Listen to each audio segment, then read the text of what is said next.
भी कोई व्यक्ति अपनी ज़िंदगी से ऊब जाता है या फिर उसे जीने की लालसा ख़त्म हो जाती है तो वह व्यक्ति अपने आप को मिटा देना चाहता है। वो इसलिए मिटा देना चाहता है कि अब हमारी ज़िंदगी में यदि कुछ रह ही नहीं गया है तो हम जीकर ही क्या करेंगे। यदि हम जिएंगे तो हमारे ऊपर कर्जा कितना भार लग रहा है, हमारे परिवार कितनी जो है जिम्मेदारियां हैं कि अब हमारे पास केवल और केवल एक ही रास्ता जो है हमारे नज़दीक में है, वो है कभी सुसाइड करना, सुसाइड करने की कोशिश करना, आत्महत्या करने की कोशिश करना। लेकिन यहाँ पर हमारा जो संविधान कहता है या फिर हमारा जो कानून कहता है, यहाँ पर किसी को भी जो ये प्रावधान नहीं दिया गया है कि कोई भी व्यक्ति अपनी ज़िंदगी को ख़त्म कर दे। अगर कोई व्यक्ति ऐसा करता है, यदि अपनी ज़िंदगी को ख़त्म करना चाहता है तो उसके लिए क्या कानून क्या कहती है, इस पर कौन सी धारा लागू होती है, इसी पर आज हम बात करने वाले हैं। तो नमस्कार दोस्तों, आप सभी का स्वागत है सोनू पटेल एलएलबी में और मैं हूं आप सभी का प्यारा दोस्त सोनू पटेल। दोस्तों आज की वीडियो में हम बात करने वाले हैं आईपीसी की धारा 309 क्या होती है या फिर आत्महत्या करने की कोशिश करना। अब बात करते हैं कि आईपीसी की धारा 309 क्या होती है।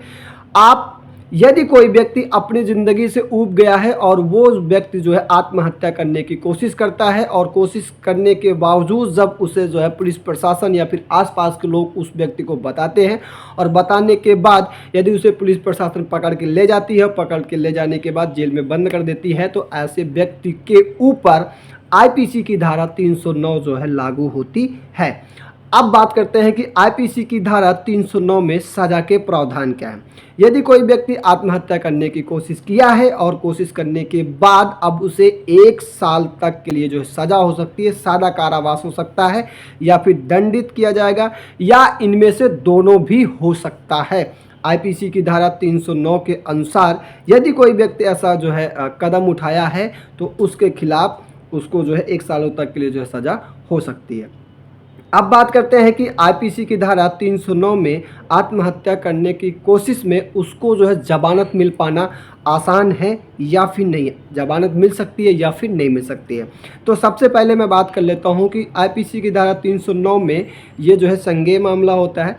इसमें जो है जमानत मिल जाती है जब भी कभी कोई व्यक्ति जो है न्यायालय में याचिका अपनी दायर करता है या फिर अपने जिला मजिस्ट्रेट से जो है याचिका दायर करके न्यायालय में गुहार लगा के वो जो है जमानत पा सकता है। इस वजह से पा सकता है कि महोदय जी इस बार हमने जो है कोशिश किया था लास्ट टाइम, अब हम ऐसा नहीं करेंगे, प्लीज़ आप हमें माफ़ कर दीजिए, हमारी जो भी सज़ा है वो कैंसिल कर दीजिए और हम आगे से ऐसा कोई भी कदम नहीं उठाएंगे। तो अदालत हो सकता है, न्यायालय हो सकता है उसको जो है तरस खा के उस व्यक्ति को जो है सज़ा से मुक्त कर दे और उसे जो है जमानत दे दे। अब बात करते हैं यहाँ पे समझौता करने योग्य। जब व्यक्ति खुद ही जो है आत्महत्या करने की कोशिश किया है तो समझौता किस चीज़ से करेंगे। समझौता तो उसी व्यक्ति से करते हैं ना जिससे कि हमारी मारपीट हुई रहती है या फिर किसी से गाली गलौज हुआ है तो उसने भी याचिका दायर किया, हमने भी जो है याचिका दायर किया, तो ऐसे में उस व्यक्तियों के साथ समझौता हो सकता है। लेकिन यहाँ पर तो समझौता का कोई सवाल ही नहीं होता है।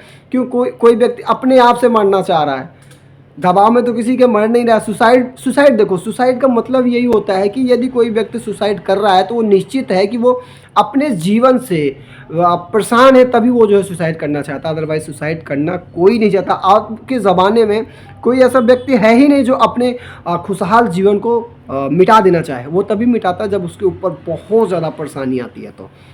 तो दोस्तों नोट की अगर हम बात करें इसमें नोट्स की, तो आप सभी से हम्बल रिक्वेस्ट है कि अगर आप ज़िंदगी से परेशान हैं तो अपने आप को मोटिवेशन दीजिए। और ज़िंदगी में हर एक चीज़ जो है मौत का सलूशन नहीं होता है, आपको जो है ऐसा नहीं करना चाहिए और कदापि ऐसा आप सभी नहीं करेंगे। तो दोस्तों आज की वीडियो यहीं तक के लिए, फिर मिलेंगे किसी नए वीडियो के साथ। तब तक के लिए जय हिंद, जय भारत, वंदे मातरम, जय श्री राम, राधे।